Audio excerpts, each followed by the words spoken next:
Hey guys, what's going on? Welcome back to Crypto Lava Bar semuanya. Semoga kalian baik-baik aja. Ini rada nggak enak ya.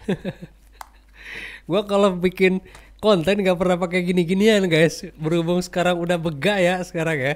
Jadi kayak gini tuh kayak aneh gitu ya. Tapi ya udahlah ya. Alhamdulillah sudah ada, sudah punya. So ya balik lagi. Gimana kabarnya semua? Semoga teman-teman baik-baik aja. Ini hari Jumat tanggal 26 April 2024 jam 15:09. Berarti ini masuknya sore ya. Nah, semoga teman-teman dalam keadaan sehat semuanya. Dan ini kan sudah mau masuk weekend. Nah, mudah-mudahan pekerjaan teman-teman itu selesai semuanya di hari ini ya. Jadi, teman-teman bisa berakhir pekan dengan santai, dengan rileks, terus juga dikejar-kejar kerjaan, nggak diburu-buru waktu, ya kan?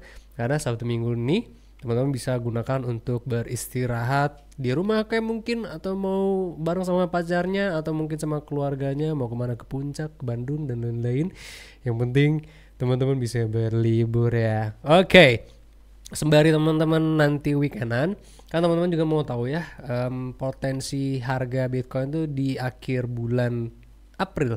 Ya, bulan April berarti bener ya. Gua ngitung dulu Januari, Februari, Maret, April. Di bulan April ini sebenarnya kita kena April mobkah, atau sebenarnya ternyata tiba-tiba akhir bulan naik harga yang signifikan kah, atau ternyata memang harganya menurun drastis secara signifikan juga. Nah, dari sini kita akan membahas beberapa aspek. Yang pertama adalah kita akan melihat data on chain, yang kedua kita akan melihat technical analisisnya, bagaimana memang potensi secara teknikalnya kita hitung terlebih dahulu, di mana rasio-rasio yang mungkin akan berimpact sebagai level support atau sebagai level resistance. Nah, oke. Sebelum kita ke technical analysis, kita akan ke data on chain dulu ya. Kita akan melihat chartnya. Oke, di sini teman-teman bisa melihat, gua kan sudah memprovide dashboard untuk Bitcoin ETF. Kalau Bitcoin ETF ini kan memang untuk yang pasar USA. Kalau kita lihat-lihat, bentar ya, sebelum ke situ, teman-teman kalau mau membuka ini, teman-teman bisa membukanya di grup Telegram kita ya, di channel Telegram kita. Nah, di teman-teman scroll aja di atas, itu gue sudah provide semuanya. Atau teman-teman bisa juga melihat di insight dulu, teman-teman ke insight, terus cari yang quick take, teman-teman bisa cari yang crypto health, atau teman-teman bisa ke community, terus abis itu diklik yang ada di sininya, terus abis itu teman-teman bisa ke, agak rudet sih sebenarnya ya kalau nyarinya, agak pusing. Kalau nggak salah tuh di discover dulu, ntar teman-teman bisa scroll. Ya paling gampang sebenarnya, paling mudah teman-teman bisa langsung ke grup Telegram aja, dicari channelnya Crypto Health. Kalau teman-teman belum tahu channel Crypto Health, teman-teman bisa klik link di deskripsi, ada kontak.link di situ.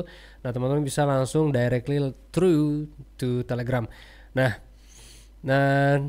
ini adalah sebuah dashboard di mana teman-teman bisa melihat secara transaksionalnya Bitcoin ETF itu, alokasi Bitcoin ETF yang berada di institusi keuangan yang ada di pasar Amerika. Ini khusus untuk Bitcoin ETF aja.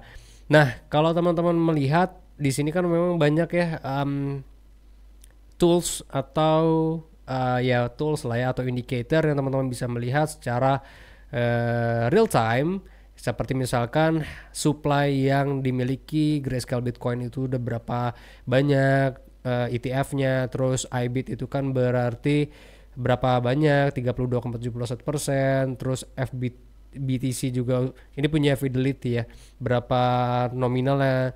Nah, di sini semuanya real time, teman-teman bisa baca semuanya. Ini bisa menjadi sebuah indikator buat teman-teman secara sentimen, bagaimanakah mereka bertransaksi di pasar bullish saat ini.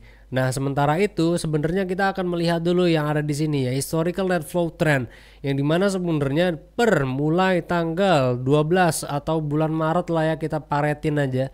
Di bulan Maret sampai dengan bulan ini April, sebenarnya ada penurunan volume transaksi yang cukup signifikan. Gue mempertanyakan sebenarnya nih, kok para sales Bitcoin ETF di Amerika tuh kayaknya nggak jualan ya, nggak kayak sales di Indonesia yang beli Bitcoin sekarang walaupun harganya sudah 1 miliar gitu ya kan. Nah, Gua nggak tahu kenapa Bitcoin ETF di Amerika ini kok turun drastis, sedangkan kalau kita lihat atau kita tahu ya sebenarnya mereka ini para um, institusi keuangan ini itu kan huge amount of investor gitu. Mereka punya banyak banget dana dari investor yang bisa digunakan untuk ke Bitcoin ETF. 1% aja, anggaplah BlackRock ya. BlackRock kalau mengeluarkan atau mendapatkan 1% alokasi dana dari investor untuk Bitcoin ETF, itu tuh udah sekitar 10 sampai dengan 100 triliun dolar US. Nah, kalau dia masuk itu uang ke Bitcoin ETF, itu akan sangat impactful terhadap pasar kripto. Ada kenaikan juga cukup signifikan. Mungkin saja memang impactnya atau hasilnya yang terjadi pada bulan Maret kemarin, dengan kita bisa lihat kan supply dari yang sudah ter-accept lah anggapan ya, ter-accept atau ter-submit atau sudah diterima sama SEC, si financial consultant tersebut atau yaitu, nah itu apa namanya berimbas terhadap harga pada bulan Maret ya. Pada bulan Maret berarti kemarin pas dah saat di sini nih Bitcoin ETF. Nah, di sini dia kenaikan cukup signifikan karena kan kemarin sudah di accept sama SEC untuk bisa diperdagangkan atau layak diperdagangkan si Bitcoin ETF-nya di Amerika. Terus, kira-kira apa sebenarnya sih yang ditunggu sekarang? Pertama, teman-teman harus melihat beberapa faktor sebenarnya. Yang pertama adalah geopolitical. Sebenarnya kita akan melihat nih kekuatan Bitcoin atau kekuatan cryptocurrency itu terhadap geopolitik yang sebenarnya carut marut yang kita sebenarnya nggak bisa prediksi sama sekali. Walaupun banyak ahli yang ya sudah mengeluarkan beberapa teori bahwa ini itu Bitcoin sebenarnya masih sedikit ya yang membicarakan bahwa cryptocurrency ini akan kuat terhadap momentum geopolitikal yang carut marut seperti ini. Tapi kembali lagi kepada pengguna atau yang percaya kepada Bitcoin. Siapa saja yang percaya kepada Bitcoin, I trust with Bitcoin. Teman-teman di sini juga trust terhadap Bitcoin bisa menjadi sebagai legal tender yang bisa menggantikan fiat, maybe. Siapa yang nggak tahu ya kan. Sedangkan kalau kita lihat CBDC sekarang sudah mulai marak naratifnya ya kan. Jadi ya mungkin saja bisa jadi Bitcoin itu bisa menjadi legal tender di seluruh dunia, bisa jadi, nggak tahu. Tapi gue yakin suatu saat nanti Bitcoin ini atau cryptocurrency ini bukan baru sebenarnya, sudah mulai melewati kusen pintu kusen pintu adopsi yang sangat luar biasa nantinya ya. Nah, itu yang pertama, geopolitical. Apakah memang ketahanannya kuat? Itu satu, makanya kita akan melihat secara sentimen para investor bagaimana nih untuk menggunakan Bitcoin dan juga alat investasi lainnya seperti altcoin, bisa BNB atau Ethereum itu sebagai store of value-nya aset-aset mereka. Tapi yang pasti adalah Bitcoin yang pertama kali, karena gue dan teman-teman di sini juga investing di Bitcoin. Terus yang kedua adalah gue mau ngomong gitu kemarin, tanggal 30 kita sangat-sangat menunggu tanggal 30 April ya, berarti tanggal 30 April sama tanggal 1 Mei. Karena tanggal 30 April itu potensinya akan di-accept Bitcoin ETF Hong Kong. Jadi kita akan melihat nantinya apakah bila mana Bitcoin ETF dan juga Ethereum ETF ini diterima atau layak diperdagangkan di Hong Kong, maka itu akan sangat luar biasa transaksinya. Mungkin saja bisa akan terjadi seperti bulan Januari, Februari, dan Maret kemarin kenaikannya. Walaupun yang nggak terlalu impulsif, maksudnya nggak kayak yang gitu ya kan, naiknya yang gitu ya. Tapi kemungkinan besarnya itu akan membawa harga pasti akan bergerak naik. Nah, ini untuk Bitcoin ETF. Kenapa tuh? Harga murah berarti ya? Harga sekarang murah. Murah dong. Karena sekarang lagi ada di fase bullish marketnya, ya pasti harganya murah. Cuman yang pasti adalah teman-teman harus melihat beberapa sentimen sebenarnya. Itu yang pertama yang gue bahas barusan. Yang kedua adalah Bitcoin ETF Hong Kong dengan Ethereum ETF Hong Kong. Karena kalau kita lihat kan SEC kemungkinan akan menunda accepting atau melegalkan Ethereum ETF di Amerika. Jadi ya hope for the best aja buat Ethereum.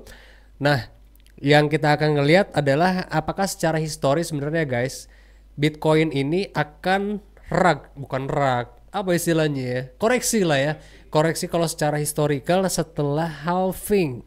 Nah ini kan memang sebenarnya belum terjadi guys kalau kita ngelihat secara chart. Kalau kita lihat di sini kan sebenarnya masih aja terkonsolidasinya pada rasio Pitchfork Fibonacci 2.24 sama 1,9. Gua make sure lagi dulu ya. Ini internetnya luar biasa. Kalau kita pakai DI agak lemot coy, tapi ya nggak apa-apa lah ya. 1,9 sama 2.24 ini yang selalu kita bahas selama bullish trend. Ini kalau gue ganti time frame-nya atau intervalnya ini, waduh, gue nggak tahu ya. Teman-teman di sini lagi kerja keras banget sama koneksi internet atau mau di upgrade, gue juga belum tahu. Ini kayaknya upgrade aja kali ya. Mau upgrade karena kita pakai 50 Mbps. Nah 50 Mbps karena memang kurang. Nah ya udah. Selama Bitcoin ini masih bukan terkonsolidasi, masih along the way. Pitchfork rasio 1,9, 2.24. Kalau yang warna ungu ini itu adalah 2516. 2516 berarti harga masih bullish. Cuman pertanyaannya adalah sekarang itu harganya akan terkoreksi atau harga itu akan kembali impulsif sampai dengan harga tertentu, bisa jadi 100.000, bisa aja 200.000, nggak ada yang tahu. Nah cuma teman-teman harus melihat level support dan resistance yang ada. Gua kan sudah mention di grup Telegram kita bahwa support yang paling terdekat itu adalah rasio 2.24 pada Fibonacci 1.13, 1.72 di harga 59.200, 57.400. Kalau teman-teman mau melihat sedikit lebih rendah lagi, berarti teman-teman bisa melihat di harga 55.700, 53.300, 1414 Fibonacci 1618. Ini memang adalah rasio-rasio yang sangat krusial buat Bitcoin untuk teman-teman duga bahwa ini adalah level supportnya. Kalau gue pribadi sementara ini memang masih melihat harga 53.300 pada Fibonacci 1414, 1618 ini ya, 53.000 sebagai level support. Kalaupun memang ini bisa menjadi level support ya syukur alhamdulillah. Jadi kan memang Bitcoin itu masih sideways along the way Fibonacci rasio 1,9 Pitchfork dan juga 2.24. Maka teman-teman bisa mengambil kesimpulan bahwa lihat aja ntar tanggal 30-nya. Bila mana memang secara transaksi diterima sangat baik di Hong Kong, maka ini akan berimbas baik terhadap harga Bitcoinnya juga. Harga naik ke berapa? Kita akan melihat Fibonacci 1618 yang paling dekat. Nah teman-teman bisa aktifkan Fibonacci 1236 dan juga Fibonacci 1618 sebagai level resistance terdekat. Itu berarti harga 81.800, 76.800 sebagai level resistance terdekat itu ya. Nah untuk paling tingginya kira-kira berapa? Nah teman-teman harus melihat pada interval pada interval berarti daily ya. Mudah-mudahan kalau gua ke daily nggak terlalu lama. Oke, nggak terlalu lama ternyata. Nah ini ya guys, sebelum kita yang kebarusan, jadi gue mau flashback sedikit sebenarnya. Jadi kalau teman-teman nanya, bang itu sebenarnya Pitchfork tariknya dari mana sih? Dari sini 1, 2, dan 3. Makanya dapat sini.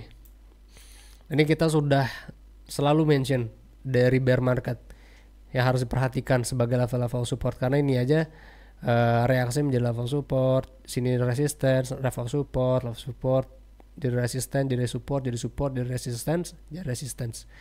Nah kembali lagi ke sini, maka yang kita perlu perhatikan adalah, gua buka dulu ya sebentar. Ini agak ribet nih, karena gua harus nyari dulu nih guys. Udah lama banget gua nggak buka ini nih objek tree-nya. Agak sulit nih mencarinya ya, berlarut-larut. Nah ini dia nih Fibonacci-nya. Berarti adalah 102.076 dolar. Ini potensi yang cukup kuat, resistance paling terdekat harga Bitcoin itu akan tertolak berarti 81.631. Berarti sejalan atau sealur dengan Fibonacci 1618 yang sudah kita bahas barusan. Ya kan? pas ya 1018. Sorry ya guys kalau misalkan gua agak pilek gimana, karena emang beberapa hari ini gua lagi radang juga pilek. Terus paling jauh berarti Fibonacci 1018 ini 102,076 dolar. Yang kita tarik sebenarnya dari sini. Dari sini sampai bawah sini. Oke. Ada apa? Aman. Oh, aman. Oke. Nah, ini kalau kita hitung, ini sebenarnya gue harus nyari dulu guys, pelan-pelan kali ya, kita pelan-pelan cari, atau mungkin bukan ada di sini ya. Tapi basically sebenarnya gini, kalau secara perhitungan, karena kalau gue lihat 1, 2, 3, 4, dan 5 kan, potensinya kan probabilitasnya seperti itu. Yang kita harus perhitungkan adalah di sini. Ini apakah memang sudah merepresentasikan ini adalah koreksi 3 dan keempat. Karena kalau kita hitung berdasarkan rasio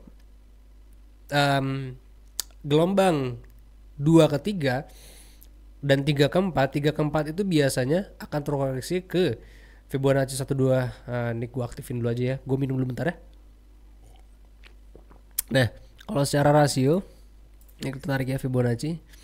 Buat teman-teman yang mungkin belum membuat template-nya, Fibonacci 34 146 236 382. Yang kita tarik sebenarnya dari mana? Yang kita tarik itu dari 1 ke 2 gini kan. Nah, sekarang ini kan ilustrasinya aja ya, karena gua nggak secara presisi di higher low dan higher high nya. Nah, jadi sekarang yang menjadi level support adalah Fibonacci 236 382 seperti yang gua sebut barusan, Fibonacci 1618. Toleransinya adalah bila mana ini memang jebol semua adalah 05 dan 06. Nah, anggapannya kalau ternyata memang Fibonacci 05 06 pun masih tidak menjadi level support, maka ya udah wassalam, potensi ini kita bisa bilang ini adalah A, B, dan C, maka akan terkoreksi cukup lumayan rendah, jadi ya bisa di bawah harga 31. Kalau memang harga bisa di bawah 31 ya syukur alhamdulillah. Jadi yang memang masih mengharapkan harga Bitcoin bisa ke 18.000 gitu ya, itu jadi bisa ngambil nanti di harga 18.000, atau teman-teman yang mengharapkan harga bisa ke harga 12.000 9.000 gitu ya. Ya over the best ya, kalau misalkan bisa ke situ yang bisa ke situ gitu. Tapi ya gua harap sih enggak, karena kita kan kemarin di harga 15.000 17.000, yang paling banyak sebenarnya gue di 17.666 sih sini, di harga-harga sini 15.000 nggak terlalu banyak karena agak resiko juga kemarin, agak pening nih gue masuk ya 15.000 ya masuk aja gitu. Yang paling banyak di 17.666. So jadi ya kemarin yang sudah kita ambil di bawah-bawah sini ya udah cuannya lumayan banyak sih ya gitu. Karena kan gue keluarnya biasanya di bear market doang, kalau bullish market ya anteng-anteng aja, ngapain dianalisa ya udah naiknya berapa persen ya udah naik. Berapa persen sih udah naik 350%. Ya udah 350% ya udah anteng-anteng aja guys. Ngapain dibahas lagi? Tinggal kita ngeliat aja ntar kalau misalkan mentok di 102 ya 102, di 81 di 81, udah 300% udah alhamdulillah syukur lah gitu ya. Nah, jadi itu dia ya guys ya. Jadi teman-teman harus memperhatikan. Kalau gua ngeliat sih sekarang memang potensinya itu ya masih ada potensi untuk koreksi ya. Karena di sini gue masih belum yakin, masalahnya belum yakin dengan yang terjadi ada di sini. Karena kalau memang kita melihat bahwa ini adalah koreksi A, B, dan C, ya ini A, B, dan C minor ya oke. Bentar, gue kayaknya udah pernah BTC USDT di sini kayaknya, atau kalau nggak salah di Bybit. Oh nggak di Bybit, BTC USDT.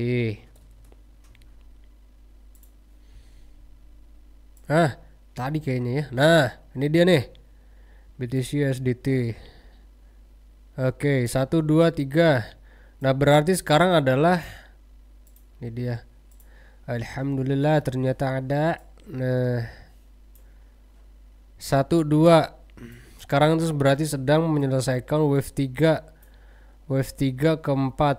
Wave 3 keempat dari minute degree. Minute degree-nya sekarang belum selesai. dan juga lagi sedang menyelesaikan wave 3 dan 4-nya dari menit degree-nya. Ini dia. Jadi kita harus nunggu-nunggu sebenarnya nih guys. Sebenarnya udah selesai apa belum? Karena memang lagi terkonsolidasi. Gua harap sih ekspektasi gue yang barusan gue sebut di sini. Yang mana tuh? Oh ini dia. Nah, 53, 55 Fibonacci 1414 1018. Karena kalau kita sandingkan dengan mana dia? Mana dia? Oh sorry, iya ini juga boleh. Bentar, di Bitcoin future data sini. Oh enggak, jangan yang ini aja. Liquidation, terus liquidation heatmap model 2, terus juga sama ini guys. Teman-teman juga harus, ini juga keren. Ini long term power law. Long term power law itu sebenarnya inspired by Giovanni. Ini salah satu creator di Twitter, teman-teman bisa langsung cek apa namanya ini akunnya Giovanni di Twitter. Jadi dia memang mengeluarkan satu teori menggunakan power law, sama kayak siapa namanya Plan B, sama kayak Plan B. Kalau Plan B kan stock to flow-nya untuk bukan memprediksi harga akan bergerak kemana ya, tapi untuk melihat secara liquidity sebenarnya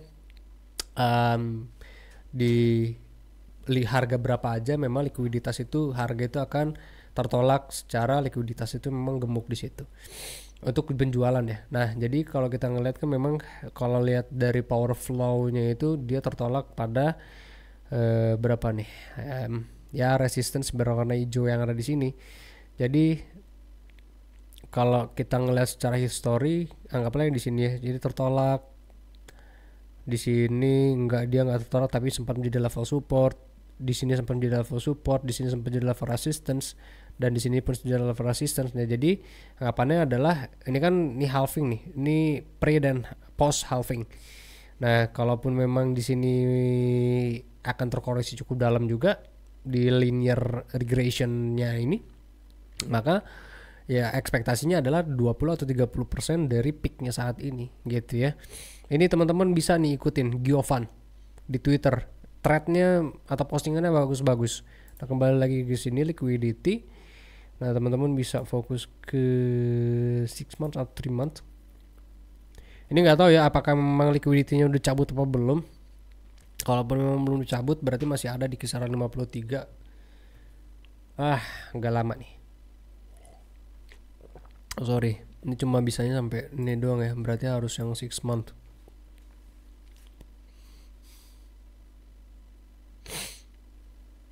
Nah, berarti kisaran harga sekian tuh. Liquidity-nya cukup gemuk di sini. Ya ekspektasinya gue pengen ke harga-harga sekian. Sekarang harga 53 atau 50 ribuan. Ya bahwa harga penurunan ke situ baru ntar dia bounce up back untuk naik.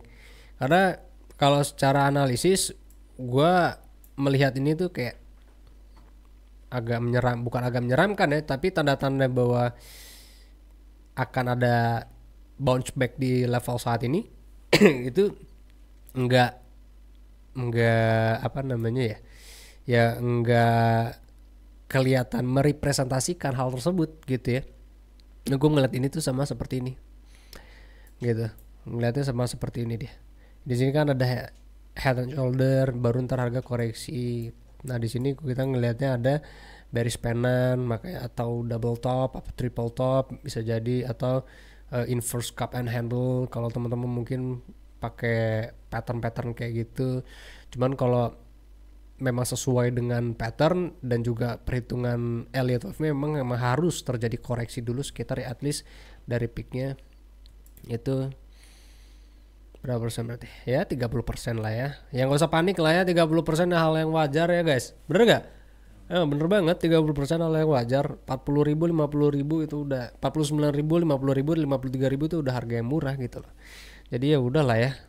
Yang tinggal teman-teman nunggu aja, siapin aja dananya untuk teman-teman invest lagi di harga 53, 50 ribu, 49. Kalau udah masuk cut loss berarti nih? Jangan dong, kalau udah masuk ya jangan cut loss.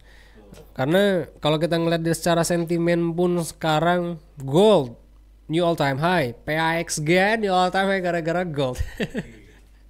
Ya udahlah, gold aja new all time high karena sekarang orang itu lagi mencari alternatif investasi ya kan.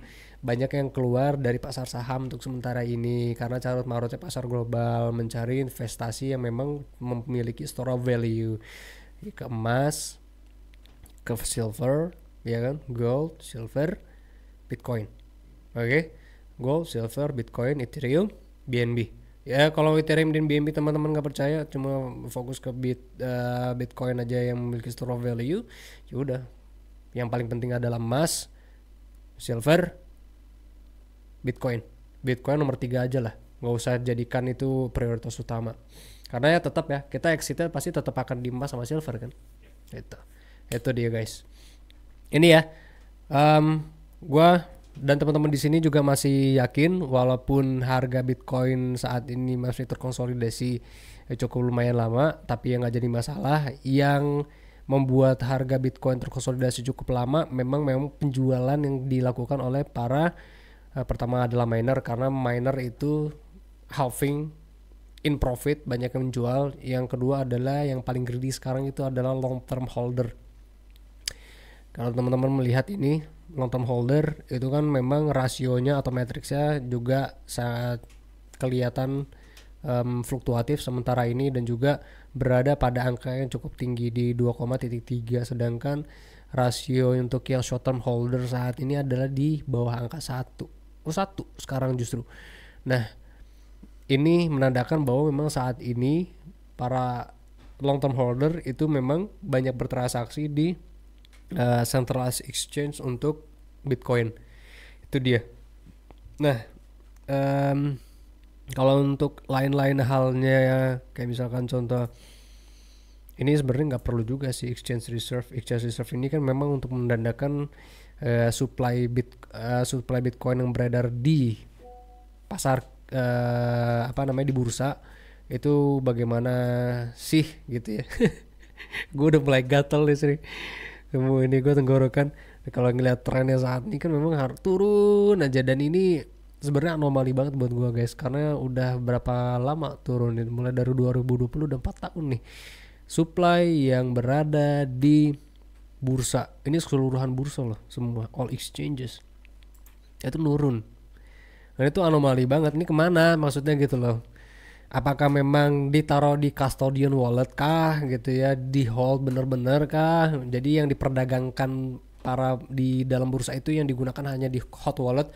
Karena for information guys, di bursa itu memang ada dua dia, ada cold wallet, ada hot wallet. Yang hot wallet itu akan diperdagangkan setiap harinya yang kita akan beli, para retail beli. Yang untuk di cold wallet itu memang khusus di custodian yang nggak akan di mungkin maksudnya akan di hold akan dalam jangka waktu lama gitu, nanti akan diperdagangkan lagi kepada para retail. Itu berapa persen itu ada unlock schedule-nya gitu. Itu berlaku di global market dan juga di local market gitu ya. Nah makanya gue akan mencari banyak informasi mengenai ini, kenapa ngapain gitu loh, ini kok banyak keluar justru di hold sama ya entah bersama bursa atau iya pasti sebenarnya banyak bursa karena ini kan ini untuk melihat rasio Bitcoin yang keluar di dalam bursa gitu loh. Ini nggak cuma para retail aja tapi juga di bursa gitu. Nanti informasi kita akan lihat. Nah ini ya untuk data on chain. Kalau untuk secara transaksi pembelian pun ya sebenarnya masih so-so aja secara transaksi. Jadi ya kita sebenarnya masih menunggu tanggal 30 yang pertama bulan ini, 30 tanggal 1 Mei sama bulan September. Bulan September itu juga penentuan. Di situ ada pelantikan kita presiden kapan sih? November. Bulan November ya? Ya oke. Bulan September itu ada pemilu USA yang gua harap sih sebenarnya Joe Biden lengser terus digantikan sama Donald Trump. Terus bulan November itu ada pelantikan presiden kita. Kalau sekarang kan presiden terpilihnya udah Pak Prabowo dan juga Mas Gibran kan. Gua mengucapkan selamat kepada beliau-beliau semua, Mas Gibran dan juga Pak Prabowo sebagai presiden dan juga calon wakil presiden terpilih saat ini. Semoga bisa langgeng di sepanjang perjalanan dan juga bisa menjalankan tugas dengan baik ya guys. Oke, itu ya guys, berarti September dan juga November itu gua akan ngeliat nih bagaimana sih pergerakan harga Bitcoin ini, karena kalau gua ngeliat-ngeliat sih pasti koreksinya di bulan September sebenarnya. Kalaupun iya, karena apa? Karena Donald Trump itu kan sebenarnya tidak mau CBDC, bukan tidak mau, tapi dia lebih ingin mengembalikan kekuatan dolar itu sebagaimana mestinya tanpa adanya CBDC, karena dia nggak mau sebenarnya uangnya rakyat itu dipegang oleh central bank gitu. Karena ya udah kalau lo punya duit ya bebas-bebas aja gitu lah. Jadi dia nggak mau sebenarnya US itu ada tokennya atau berbentuk cryptocurrency, atau pemerintah atau institusi tertentu seperti CBDC itu memegang uangnya masyarakat gitu loh. Nah cuma dia tidak tidak terlalu keras terhadap kripto sebenarnya, tidak terlalu keras terhadap kripto. Dia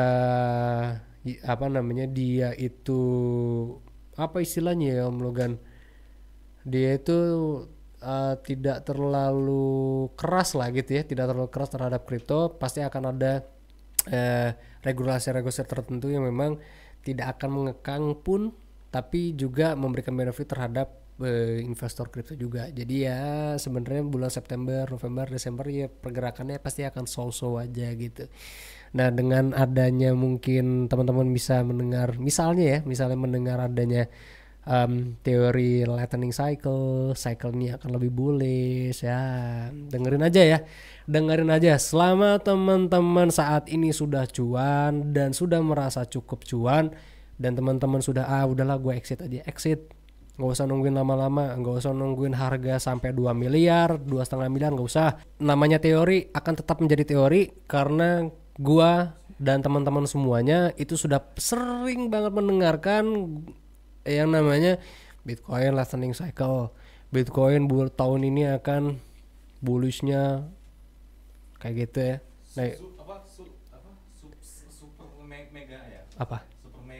Super mega cycle. Super mega cycle gitu. Emang ada? Oh, super mega cycle tuh ini coy. Super mega cycle. Oke, gue pernah dengar. Mega cycle. Kalau tahun lalu tuh kita lightning cycle. Tahun lalu. Ya, teman-teman bisa baca lah ya. Super mega cycle tuh seperti apa. Bullish tahun 2020 kita dengernya lightning cycle. Dengerin aja, jadiin itu sebuah referensinya teman-teman. Don't be greedy, bener. Kalaupun yang memang kejadian, syukur alhamdulillah, karena gua Logan sama Ronald juga nge-hold Bitcoin. Kalau nggak kejadian ya udah, karena kita udah dapat 300% dari harga 15.000-an di harga 17.666. Itu udah cukup, that's it. 300% udah cukup.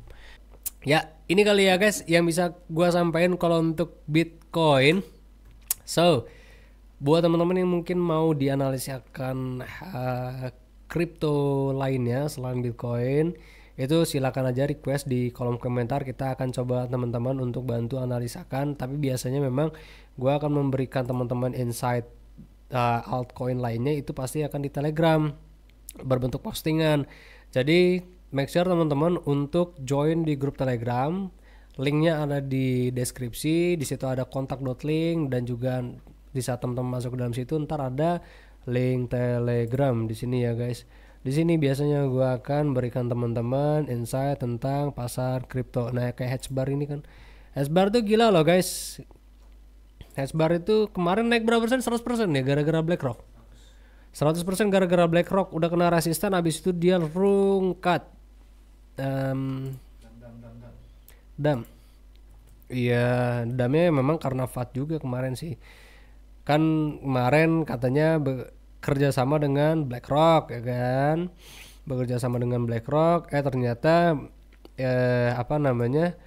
yang diputuskan secara tidak langsung untuk mendapatkan proyek tersebut itu bukan BlackRock. Jadi ada dua tuh, gue lupa namanya apaan tuh yang dapat 1 dan 2 itu. Nah makanya harganya rungkat gitu ya. Tapi syukur alhamdulillah lah ya teman-teman yang sudah mendapatkan support yang ada di sini. Nih, oke. Yang udah mendapatkan support yang ada di sini dan asisten yang ada di sini berarti sudah sesuai dengan jalan yang sudah ada. Mudah-mudahan teman udah TP di sini ya karena emang wave 5-nya ada di situ guys. Gitu ya. Sip. Ini salah satunya Hatchbar. Jadi teman-teman bisa request di kolom komentar, kita akan bahas hal lainnya ya selain Bitcoin, the altcoin lah ya. So thank you very much for your kind attention. Thank you guys for that. Thank you very much for watching. Kalian jangan sakit-sakit, sehat terus karena saya tuh I'll see you guys on the next video. Di sini ada Ronald, di sini ada Om Logan. See ya guys.